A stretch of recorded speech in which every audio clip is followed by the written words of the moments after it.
Chapter 152, Nice Attempt. The gray fog filled the air in its eternally unchanging manner, as the illusory crimson stars hung around him at varying distances. Klein sat inside the lofty palace that looked like the home of a giant as he looked at the familiar sight before him. After a few seconds, he looked away and made a yellowish-brown goatskin appear before him. Then, he lifted a pen to write his amended incantation for the summoning ritual. Light a candle to represent myself. Use a spiritual wall to create a holy environment. Drip a drop of full moon essence oil in the flame, chamomile pure dew, slumber flower powder, and other ingredients. Note, there's no need to be too particular in this step because it's summoning oneself. Recite the incantation below. I, in ancient Hermes, Jotun, Dragonese, or Elfish, it must be a deep shout. I summon in my name, Hermes. The fool that doesn't belong to this era, the mysterious ruler above the gray fog, the king of yellow and black who wields good luck. After scrutinizing it 3 times, Klein wrote a divination statement at the bottom. There will be danger if the ritual above is carried out outside of this world. Phew. He let out a breath, put down the pen, took out the silver chain in his sleeve, and held it with his left hand. The topaz pendant hung above the goatskin steadily, only a slight distance above the divination statement. He reined in his thoughts and entered a cogitation state. There will be danger if the ritual above is carried out outside of this world. There will be danger if the ritual above is carried out outside of this world. After reciting the statement 7 times, Klein opened his eyes, which were almost all black, and looked at the topaz pendant, which was spinning counterclockwise. That meant a negative outcome. There would be no danger. I can give it a try then. Klein made the items before him disappear. He then extended his spirituality to wrap around himself and simulated the sensation of falling. When he returned to his bedroom, due to the fact that he had sealed the entire room with a spiritual wall, Klein immediately cleared his desk and put out a mint-scented candle right in the middle. He pressed slightly on the candle wick, rubbing it with spirituality to cause friction and ignite the candle. Under the flickering dim light, Klein dripped the corresponding essential oils, extracts, and herb powder onto the flame. A soothing fragrance suddenly filled the air, and the room alternated between brightness and darkness. Taking 2 steps back, Klein looked at the candle that represented himself and shouted in Jotun, I. Then he switched to Hermes, I summon in my name. The fool that doesn't belong to this era, the mysterious ruler above the gray fog, the king of yellow and black who wields good luck. Just as he finished speaking, he sensed the wavering candlelight suddenly dance vigorously and produce a vortex with the surrounding fragrance. It absorbed his spirituality at an insane rate. Slumber flower, a herb that belongs to the red moon, please bestow your powers to my incantation. Klein endured the discomfort brought about from having his spirituality drained as he finished reciting the incantation. Then he saw the candlelight stop wavering. It was tainted with a gray luster, which extended to about the size of a palm. I didn't summon anything. Oh right, perhaps I'll need to respond to it above the gray fog. It's really quite troublesome to summon myself. Klein muttered, pinching his aching forehead. He calmed himself down, then took 4 steps counterclockwise before arriving above the gray fog again. He saw that there was a rippling light above the seat of honor at the ancient table. It stemmed from the strange symbol at the back of the corresponding chair. The strange symbol that was made up of a pupil-less eye, a symbol representing concealment, and contorted lines that represented change.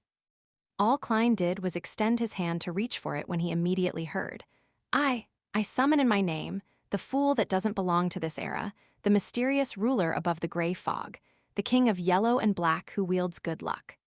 Then, he saw surging spirituality combined with a rippling light that formed into an illusory yet shapeless door. The door shook as though it wanted to be opened. Klein immediately felt inspired and strongly willed for it to be pushed open. Almost instantly, the boundless fog and lofty palace was drawn forward. There were a few barely noticeable ripples. The ripples surged towards the illusory, yet shapeless door. But no matter how much Klein pushed it, the door couldn't be pushed open. Every movement resulted in dead silence. The door of summoning has yet to take shape. Klein reined in his will and creased his eyebrows when he analyzed the reason why he had failed. He had casually named the door of summoning. I'm lacking spirituality, so I can't form a complete door of summoning. When I advance to sequence 8 clown and pass through the initial dangerous stage, I can give it another try. Maybe it won't be a problem by then. Klein nodded lightly and roughly understood what had happened. This experiment gave him a confidence boost. He felt heartened, as this was the first time that he received some sort of response from the mysterious space above the gray fog other than the incident where he divined about eternal blazing sun. There will come a day when I'll understand all the secrets here, Klein excitedly declared in his heart. He then made a rapid descent into the boundless fog after he wrapped himself up with spirituality. Klein quickly blew out the candle after he returned to his bedroom.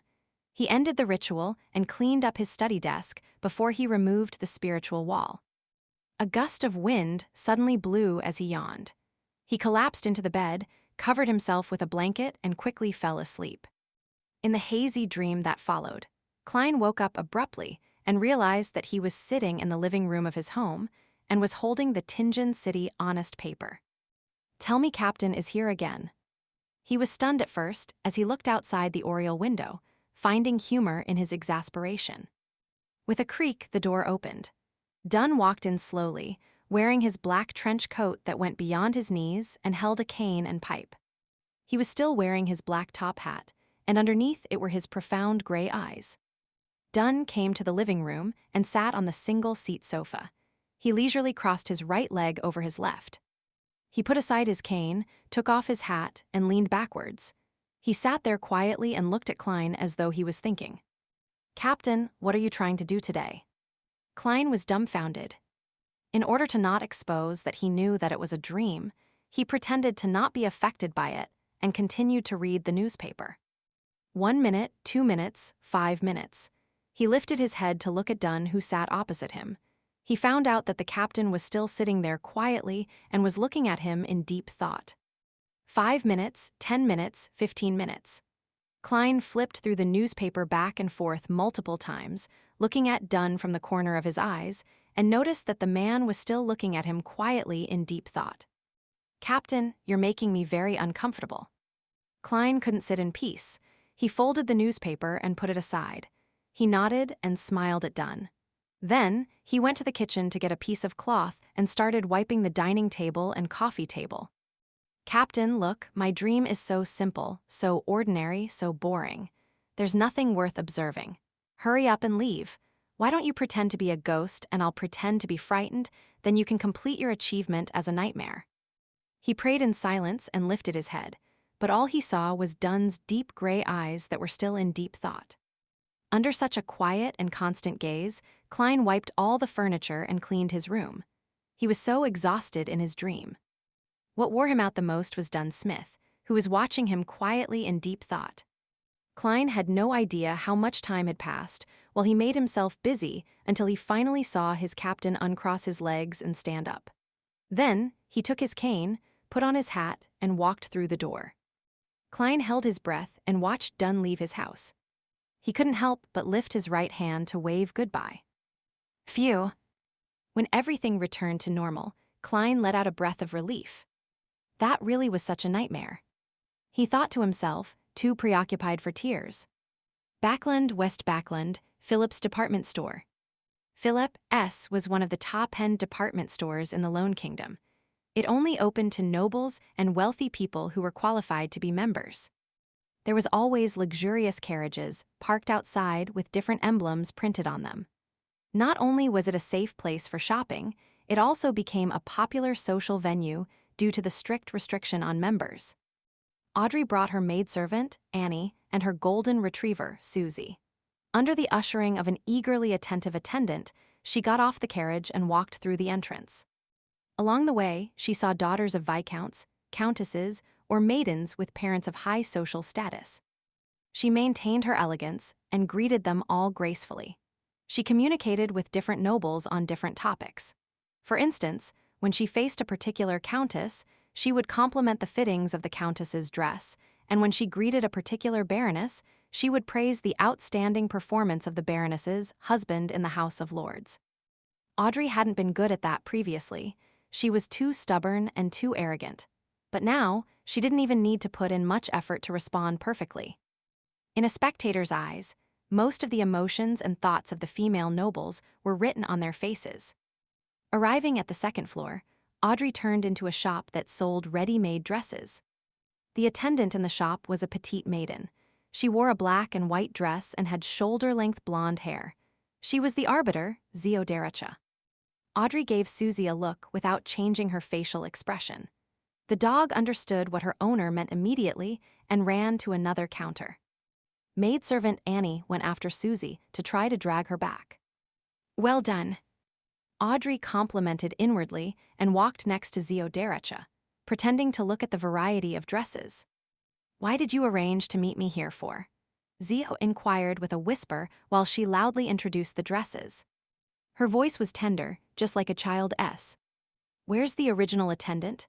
Audrey asked in reply instead of answering her.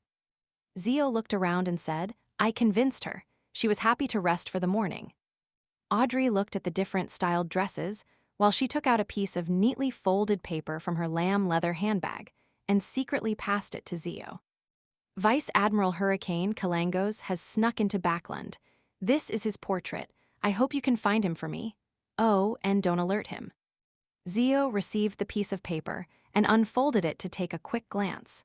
She saw that it was a lifelike portrait of a man in his 30s that had a unique broad chin. "I was once constantly praised by my art teacher." Audrey stole a glance at Zio and lifted her head. She added, "The kingdom offers a reward of 10,000 pounds for Kalangos. If he were to be arrested, even the person that only provided clues would definitely be awarded with a few £100." Just as she finished her sentence, she saw Zio's eyes beam with joy, as she had expected.